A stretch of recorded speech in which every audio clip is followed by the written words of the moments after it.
All right. Who's ready to do a little bit of calculus?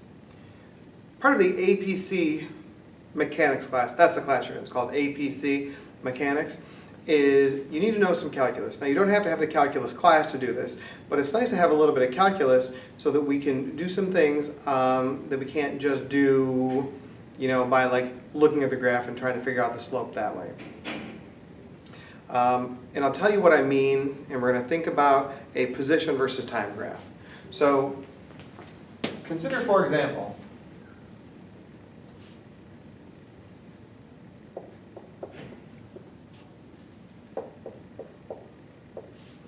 you have a large position versus time graph here. And so we have position measured in meters and time measured in seconds, and the units aren't important. But what kind of shape does it have? Okay, what kind of shape does it have? Let's say, for example, that it has a nice parabolic shape, which is some things we've seen, but let's say it has a nice parabolic shape. So there's your parabola.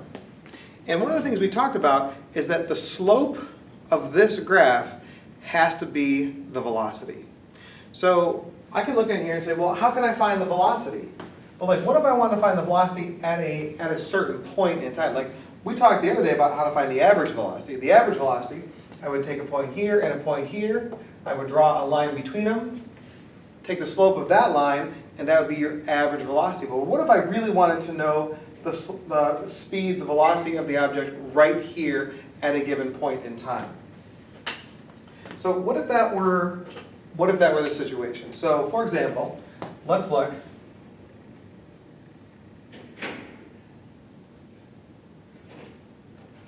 We'll call this time 1. And at that point in time, my position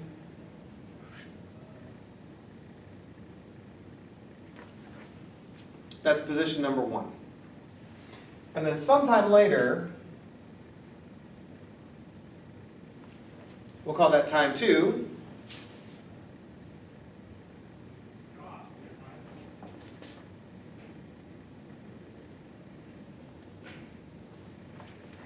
And that's position 2. And the whole goal here is I want to find out what the velocity of the object is at time number 1. Like at my time, what is the velocity of that object? But the only thing I know how to do is take the slope of a line. Hold on, I gotta get something.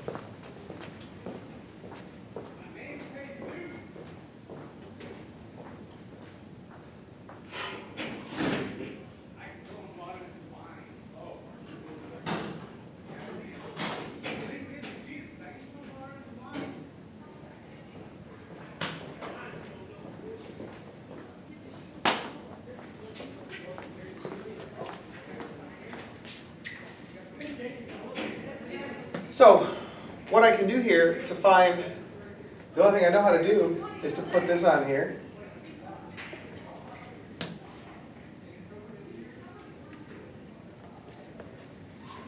And I could use this, and I could say like, oh, well, what I want is I can get the slope of that.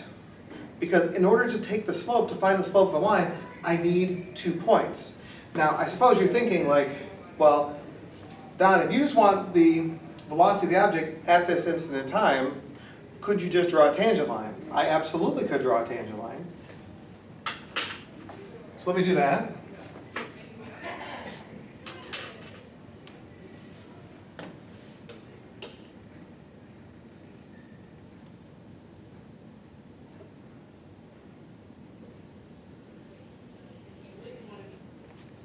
So there's my tangent line.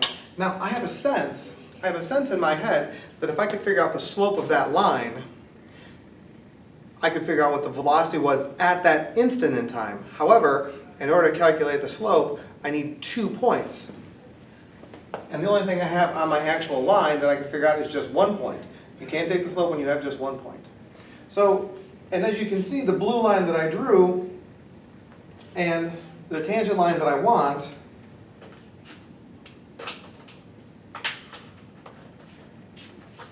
those are not close. Like there's that one. There's that one. Those aren't really close right now. So what can I do, right? What can I do to the blue in order to make it look more like the green? Okay, that's the question. Now, Before we go too much farther, let me just point something out. We have a name for this. This is an interval. This is the time interval. We call it delta t. Okay?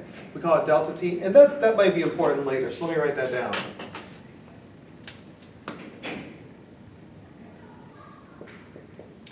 That's the time interval. If I wanted to calculate it, it would actually be the difference. It would be the difference. It would be t2 minus t1. So that's the delta t, right? If this is like 7 and this was 4, the difference would be 3. It's the difference between them. Okay, so what am I going to do? How can I get, how can I get my blue line to look more like my green line? Well, one way to do this is, what if I took my t2 and I shifted it over and I made my delta t smaller? So let's come over here. Okay, I'm going to move my t2 over. Okay, I'm going to move my t2 over, make my delta t smaller. And now, here's my new point. Here's my new point. And if I draw that line,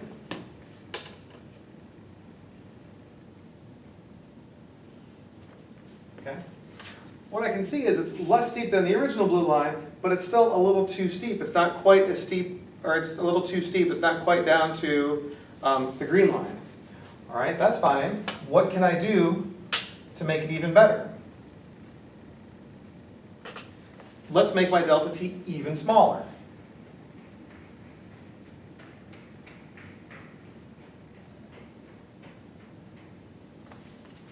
If I do that,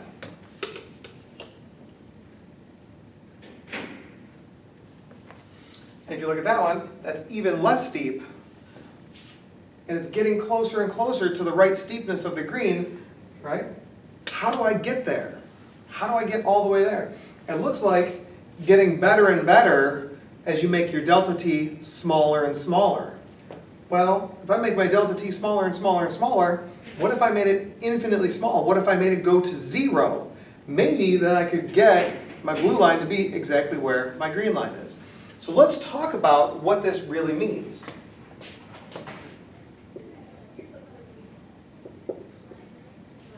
If I want to calculate the slope, that is the velocity,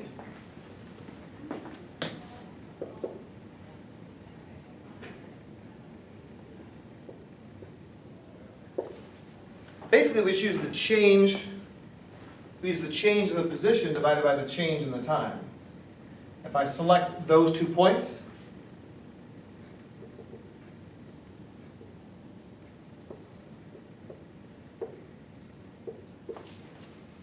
we can see the slope is that ratio. And then there's a lot of ways to write it.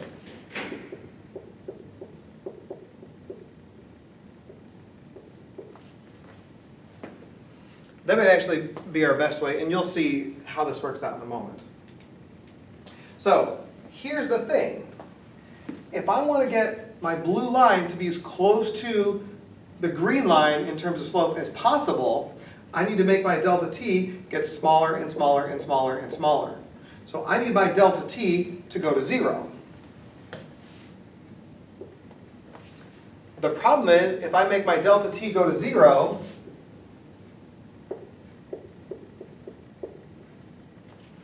delta t can't equal 0 because I can't divide by 0. So what am I going to do? Like, is there a way for me to get it to move toward 0, to approach 0, but never actually become 0? What's nice is we have in our math class an actual way to do this, and we call it a limit. And here's the notation.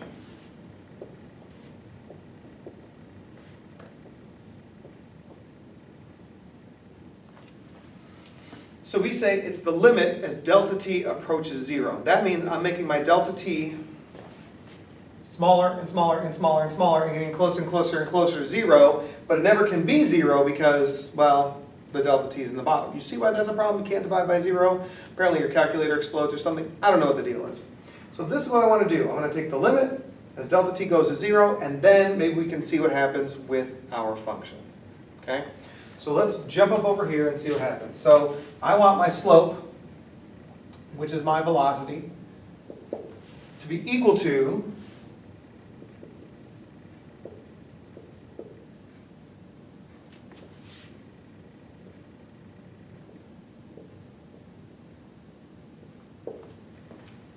this is what I want. Now, how can we do that? Well, right now I have x2 and x1, and I have x2 and x1, but what do you think they are in terms of t? Like, do we have a function here? And let's say for fun that the function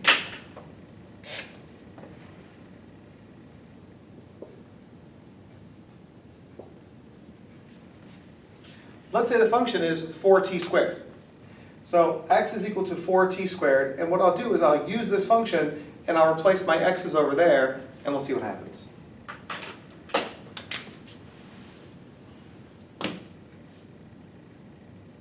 So, at t1 it's x1, at t2 it's x2, so what does that mean?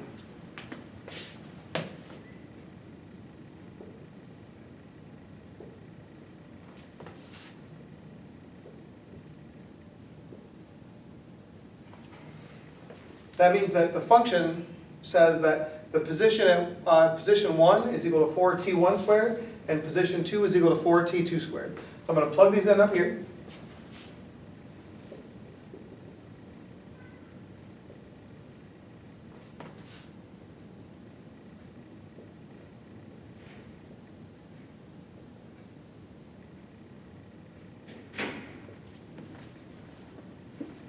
So that's my expression. My problem with this expression is there's too many t's, okay? There's too many t's. So let's see if we can't simplify a little bit. And to do that, I'm going to reference this thing over here, okay? I'm going to rewrite it. If this is true,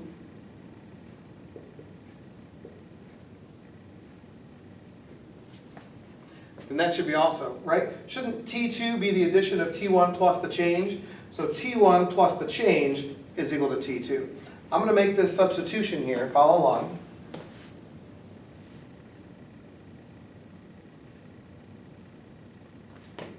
I'm going to make the substitution right here.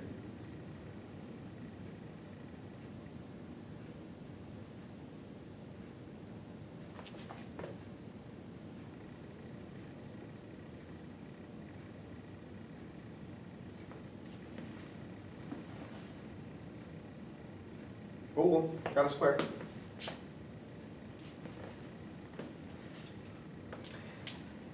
So now this is a binomial squared, so we have to expand it, and then we're going to combine like terms, and we're going to see what happens from here. So follow along.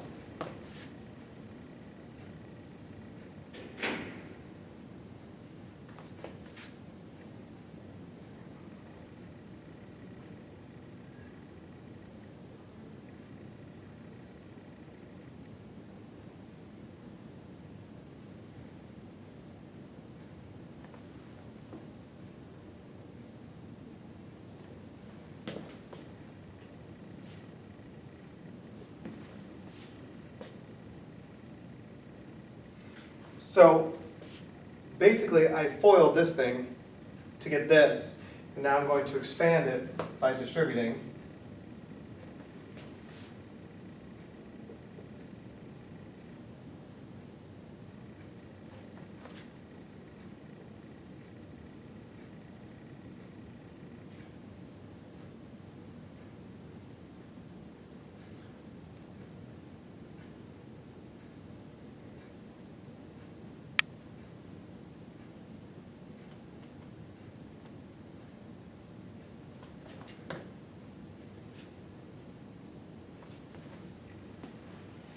So when I distribute the 4 times t1 squared is 4t1 squared, 4 times 2 is 8, 4 times 1 is 4. And what I like about this, if you notice,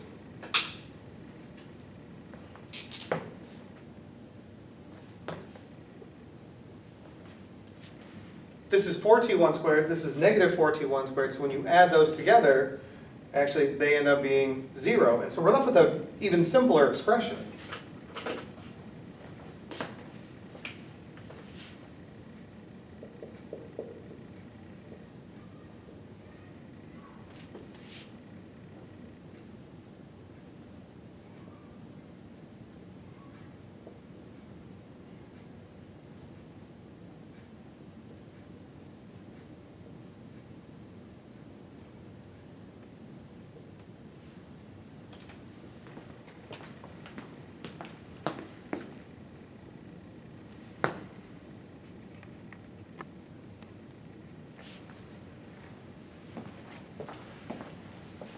So after these two have subtracted, we're left with this. And now, this is where the magic happens. And I just get so excited about it because I have a delta t in the bottom, but I also have a delta t in each of these, which means I can cancel my delta t's. So delta t divided by delta t is 1. Delta t squared divided by delta t is just delta t in top, and we're left with this.